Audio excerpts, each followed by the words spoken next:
Hello friend, good morning, welcome back to my channel. তোমরা সবাই কেমন আছো? আশা করি ভালো আছো। আমি কিন্তু অনেক ভালো আছি। পিছনে মিডিটা উঠে আছে, ঠিক কর।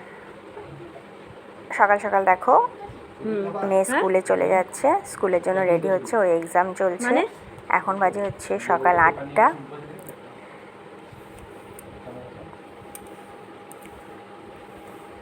তো দেখো চলে গেল, একটু ইয়ার্কি করছিল ওর সাথে, তো অনেকটা লেট হয়ে গেছে। টাটা।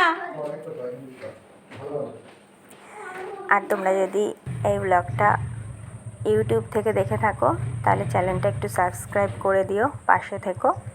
আর যদি ফেসবুকে দেখে থাকো তো ফেসবুকটা একটু ফলো করে দিও। আমার ইউটিউব চ্যানেলের নাম হলো সঙ্গীতা মিত্র ব্লগ, তোমরা সবাই একটু সাবস্ক্রাইব করে দিও। তো চলো, দেখো মেয়ে চলে গেল। মেয়ে যাওয়ার পরে আমি ব্রাশ করে নিচ্ছি।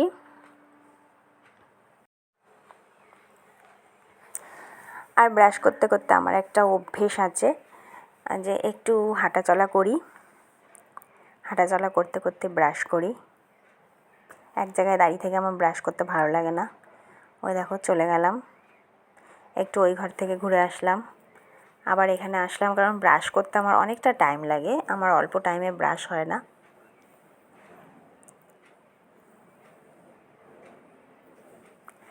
তারপর আমি মুখটা ধুয়ে নিচ্ছি। আর আমার বেসিনের ওপরের আয়নাটা দেখো অনেকটা উঁচু, সামনে থেকে তো দেখাই যায় না, পেছনে গেলে একটু দেখা যায়। এটা আমার কোনো কাজেই লাগে না।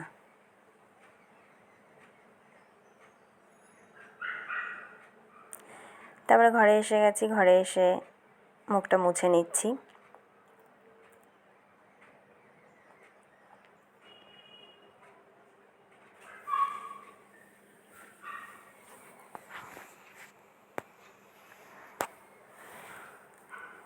এবার আমি বিছানাটা গুছিয়ে নিচ্ছি, যতটা কাজ এগোনো যায়।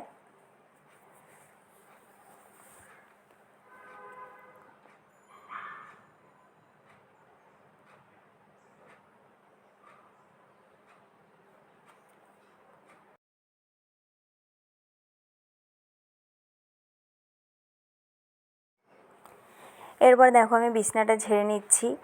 আর ওই চাদরে দেখো একটা ফুটো আছে, ওই ফুটোটা মেয়ে করেছে ওরকমভাবে। তারপরে আমি চা করতে চলে আসলাম। আর আমার জন্য আমি দুধ চা করেছি, কারণ দুধ চাই আমি খাই, সকালবেলা একবার করে চা খাই, তো সেটা দুধ চাই খাই। চাটা কিন্তু আমার কমপ্লিট হয়ে গেছে। এবার চলে আসলাম, চা খেতে খেতে একটু গল্প করে নিচ্ছি। গল্প করার সেরকম তো টাইম হয় না, তো এইটুকু টাইমে একটু গল্প করে নিচ্ছি। তারপরে আবার কিন্তু রান্নায় যেতে হবে।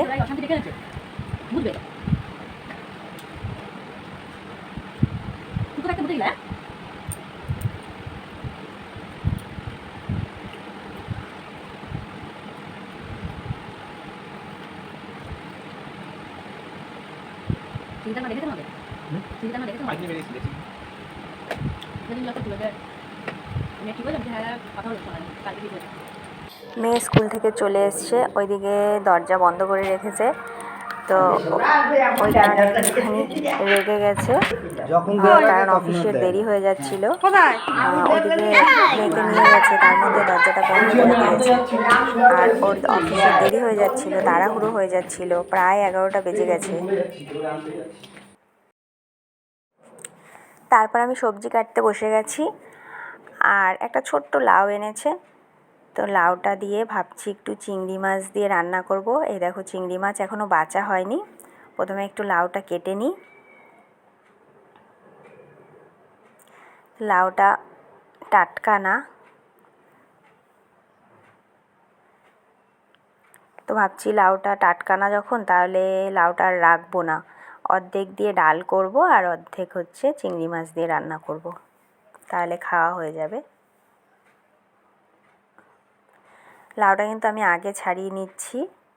এবার দেখো আমার ছাড়ানো কিন্তু হয়ে গেছে। এবার আমি একটু লাউটা ধুয়ে নেব, কারণ পরে যদি আমি ধোয়ার পরে লাউটা কাটি তো অনেকটা পরিমাণে জল বেরিয়ে যায়, তাই আমি লাউটা আগে থেকে কেটে নিলাম। আর বাইরে না খুব মেঘ করেছে, বৃষ্টি আসবে। ওই কারণে আমি না বারবার করে এদিক ওদিক তাকাচ্ছিলাম যে কি মেঘ করেছে, বৃষ্টি আসবে। তার মধ্যে বৃষ্টি চলে এসছে আর আমি কিন্তু রেডি হয়ে চলে এসেছি তো রিলস করতে।